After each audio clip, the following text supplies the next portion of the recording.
প্রাচীনকালে আমরা সকলেই এক বর্ণ ছিলাম। পরে কর্ম অনুসারে আমরা বিবিধ বর্ণের বিভাগ হয়েছে। গীতায় ৪র্থ অধ্যায় ১৪৭ পৃষ্ঠায় বলছে, ন বিশেষন্তি বর্ণানাং সর্বং ব্রহ্মমিদং জগৎ ব্রহ্মণা পূর্ব সৃষ্টং হি কর্ম ভীর বর্ণতাং গতম। কারণ বর্ণ সকলের বিশেষ নেই। পূর্বে সকলেই ব্রাহ্মণ ছিল, পরে গুণকর্মের বিভাগ অনুসারে ক্ষত্রিয় বর্ণ আদি বর্ণের বিভাগ হয়েছে।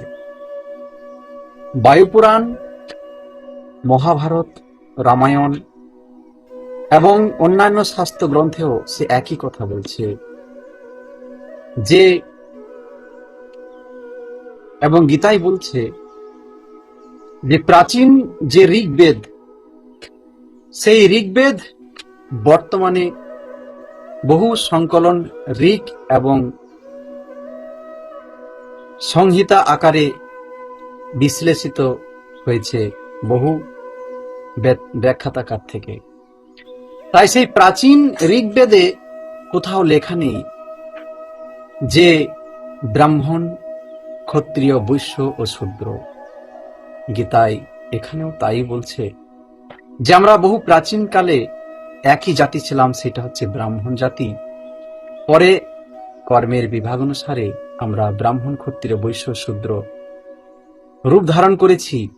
এবং এটাও বলছে যে বর্তমান সংকলিত ঋগ্বেদে যে ব্রহ্মার মুখ থেকে ব্রাহ্মণ এবং বাহু থেকে ক্ষত্রিয়, উরু এবং উদর থেকে বৈশ্য এবং পদতল থেকে শূদ্রের যে বর্ণন, সেটা রূপক। কিন্তু বহু প্রাচীন যে ঋগ্বেদ, সেখানে বলছে ব্রাহ্মণ, শুধুমাত্র প্রাচীনকালে একই জাতি ছিল, সেটা হচ্ছে ব্রাহ্মণ। পরে কর্মের বিভাগ অনুসারে বর্ণিত বর্ণের বিভাগ হয়েছে। তাই বর্তমান জাতিভেদ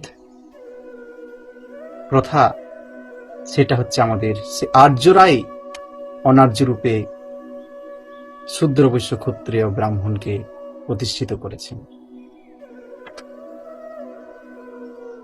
তাই আমাদের একটাই জাত, সেটা হচ্ছে মনুষ্য জাত।